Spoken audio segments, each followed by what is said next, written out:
Здравейте, аз съм Миро от Готвене за начинаещи. Днес сме на италианска вълна с една много семпла, но много вкусна италианска рецепта за спагети с доматен сос.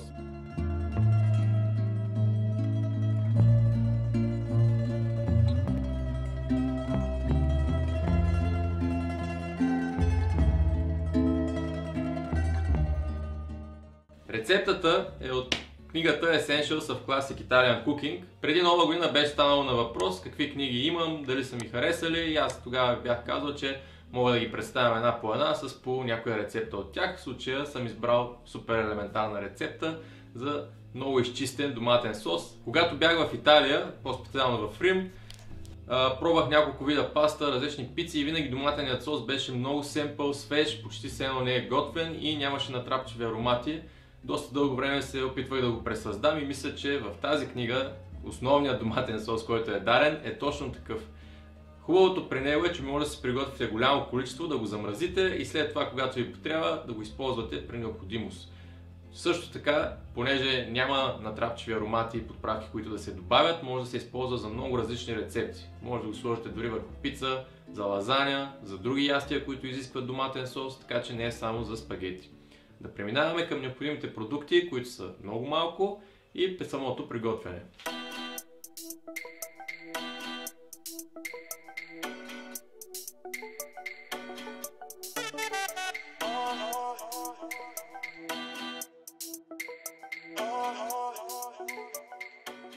За соса ще използвам консерви домати, тъй като в момента не е сезона на пресните. Като за консервите препоръчвам да дадете 50 стотинки повече и да си вземете италиански, защото разликата в вкуса с българските е огромна. Най-вероятно има и качествени български консерви, но поне аз не съм попадал на такива, които да се сравняват с италианските, тъй като тук доматите изобщо не са кисели, цветът им е много по-хубав и съответно сосът става много по-добър. Те се струват около 2,30 мисля, че едната консерва, като дали ще си вземете нарязани, цели или почти смляни даже, няма толкова голямо значение, но ако си вземете цели, ще трябва да ги пюрирате в последствие. Като ако хванете на промоция хубав продукт, който сте изтествали и примерно от 2,30 е намален на 1,70, ви препоръчвам да си купите 5, 6, 7 консерви и да си имате в гардероба, тъй като те са с много дълъг срок на годност. За соса още ще ни трябват масло, нещо, което ме изненада в книгата, защото винаги съм оставал с впечатление и аз почти винаги съм приготвил доматения сос с зехтин, но тук използват масло и наистина става много приятен и много вкусен соса. Пресен бусиле, в случая моят от терасата, затова е такъв миниатюрен като бейби. Пармезан, разбира се, и глава лук, която дори няма да има нужда да нарязваме, а само ще я прережем на две и ще я сложим да къкри с соса. Естествено, сол и черен пипер могат да се добавят на вкус. В общи линии работата ни тук е да си отворим консервите и да ги изсипем в подходящ съд. Да си срежа лука на две. Оставяме го така, той ще си пусне аромата, но преди да използваме соса ще го извадим. Добавям и маслото. Хубавото на тази рецепта е, че е основна. Т.е. към нея може да си добавите всякакви други подправки или зеленчуци по ваш избор. Може да добавите, ако желаете, чесън, морков, целина. Може да ги сотирате преди да сложите доматите. Всичко е въпрос на вкус, но ви препоръчвам да я пробвате в този вид и след това вече да си експериментирате. Бусилекът ще го използваме едва след като сме сварили пастата, когато сме я смесили с соса и ще си го накъсаме в крайният продукт. Пармезана също накрая. Посолявам леко и това отива на котлона за около 40 минути, като 10 минути преди да е готов соса ще си заредя и вода за пастата.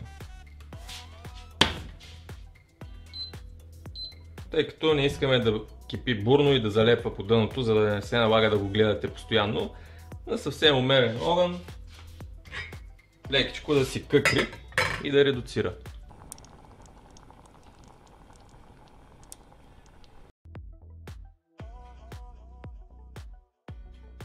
След като са минали около 30 минути, си зареждам 2 литра вода, като на всеки литър слагам по една супена лъжица сол. Количеството сол изглежда голямо, но не се притеснявайте, спагетите няма да я поемат цялата, но трябва да се варят в добре осолена вода. Слагам и капака, за да заври максимално бързо. Сега може да си опитате соса, за да видите как е на сол. Добавя още една-две щипки. Както виждате, в тези консерви няма семки, няма люспи, много добре са изчистени, просто изсипвате и редуцирате. Докато ако са цели домати, които не са почистени, ще трябва да ги прецедите, за да се отървете от семките. Може да използвате, както вече казах, и такива на купчета, те също са почистени. За да стане ал денте пастата, в случая спагети, ще им трябват около 9 минути. Но тъй като искам да поемат от вкуса на соса, ще ги варя във водата само 7 минути и след това още 1-2 минути в сосчето. Водата вече ври бурно, си прибавям спагетите. Никога не слагайте паста, каквато и да било, без значение дали е прясна или суха, в вода, която не ври, или камо ли пък студена вода. Трябва водата да ври бурно и тогава се добавя. Слагам си таймер за 7 минути. Ако не харесвате пастата ал денте, малко по-добре сварена, може да я варите 9-10 минутки според вашия вкус. Като в случая аз приготвям само една порция с 100-110 грама спагети, затова използвам по-малка тенджерка и въпреки това има 2 литра вода.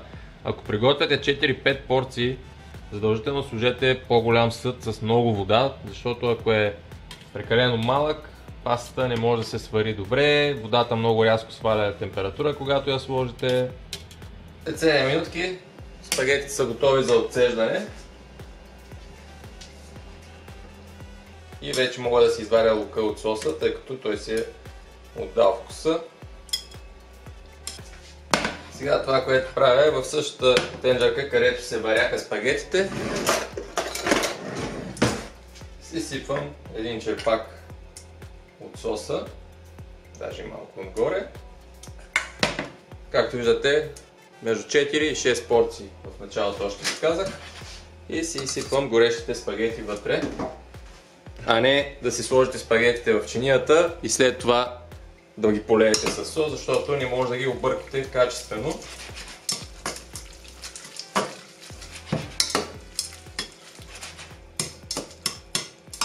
Добавям си още малко сосче, защото аз ги харесвам доста сочни. Тук си накъсвам и пресният босилек на самия финал, защото когато е в сурово състояние, ароматът му е много по-силен. И след като спагетите вече са поели от соса, още около минута, мога да си ги сервирам.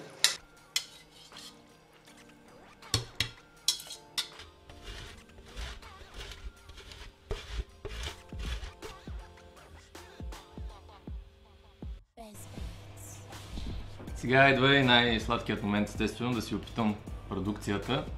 Както видяхте, почти никакви съставки. Една порция излиза може би около 2-3 лева максимум, тъй като двете консерви с домати са 5 лева. Пармезана не повече от 15-20 грама на порция, една глава лук и малко масло. Това ястие е подходящо, когато нямате много време да готвите. Както ви казах, може да си замразите соса. Естествено, пресен е много по-вкусен, отколкото след като е бил замразяван. А ако искате да си го обогатите, може в началото да запържите малко бекон или някакво месце, да прибавите и прено скритка чесън или други зеленчуци, след което да си сварите соса по показания начин и накрая вече пастата по избор. Лесно, бързо и вкусно. Ако клипът ви е бил полезен, дайте палец нагоре, абонирайте се за канала и не забравяйте да цъкнете камбанката, за да виждате всички нови видеа, които качвам. Също много ми помагате, ако оставяте и коментари и кажете как се е получила рецептата или пък ако имате някакви градивни забележки. Благодаря ви, че ме гледахте и до следващия път.